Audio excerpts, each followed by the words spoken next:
Assalamualaikum warahmatullahi wabarakatuh. Nama saya Eko Patrio dengan NIM A1P1190206. Saya berasal dari jurusan Pendidikan Geografi, Fakultas Keguruan dan Ilmu Pendidikan, Universitas Halu Oleo, Kendari.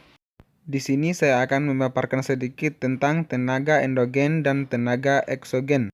Tenaga endogen ialah tenaga yang berasal dari dalam bumi, sementara tenaga eksogen ialah tenaga yang berada di luar bumi.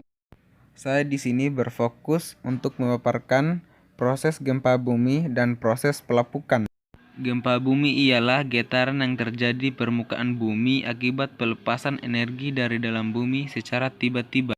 Sementara pelapukan ialah penghancuran batuan dari bentuk gumpalan menjadi butiran yang lebih kecil, bahkan menjadi hancur atau larut dalam air. Proses pelapukan dapat dikatakan sebagai proses penghancuran massa batuan melalui media penghancuran berupa sinar matahari, air, gelester, reaksi kimiawi, dan kegiatan makhluk hidup. Pelapukan digolongkan menjadi 3 jenis, yaitu pelapukan fisis atau mekanik, pelapukan organis, dan pelapukan kimiawi. Pelapukan mekanik ini merupakan proses atau peristiwa hancur dan lepasnya material batuan yang terjadi tanpa mengubah struktur kimiawi batuan tersebut. Selanjutnya, pelapukan organis. Pelapukan ini merupakan proses pelapukan batuan yang terjadi karena pengaruh makhluk hidup. Pelapukan organik dapat bersifat kimiawi maupun mekanis.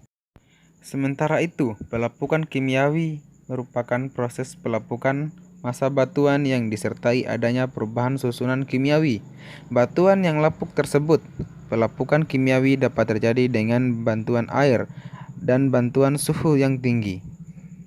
Faktor penyebab terjadinya pelapukan: 1. Keadaan struktur batuan. Yang kedua, keadaan topografi. Yang ketiga, cuaca dan iklim. Dan yang keempat, keadaan vegetasi.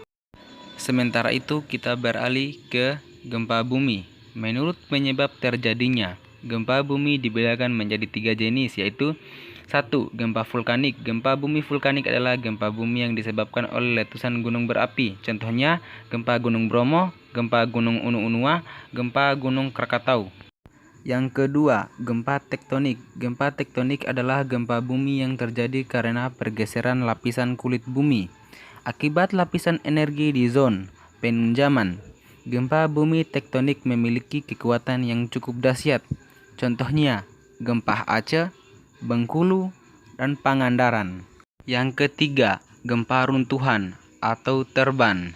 Gempa runtuhan atau terban adalah gempa bumi yang disebabkan oleh tanah longsor, gua-gua yang runtuh, dan sejenisnya.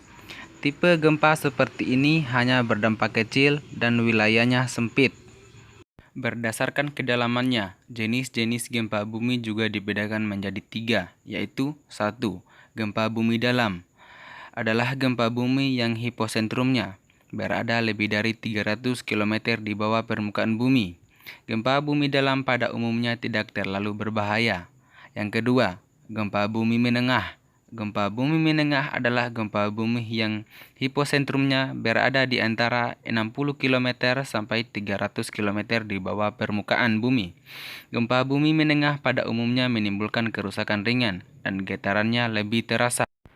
Yang ketiga, gempa bumi dangkal adalah gempa bumi yang hiposentrumnya berada kurang dari 60 km dari permukaan bumi.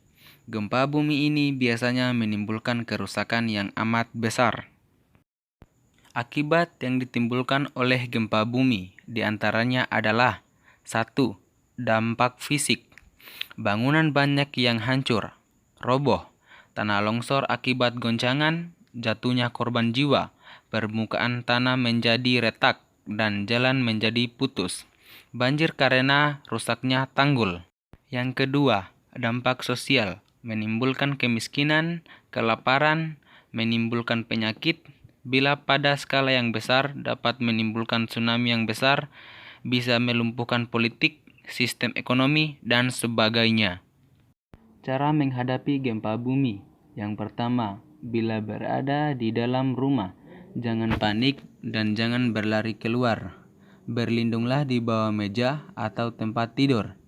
Yang kedua, bila berada di luar ruangan, jauhi bangunan tinggi, dinding, tebing terjal, Yang ketiga, bila berada di dalam ruangan umum, jangan panik dan jangan berlari keluar karena kemungkinan dipenuhi orang.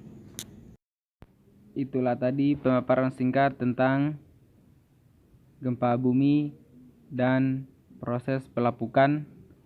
Atas perhatiannya saya ucapkan terima kasih.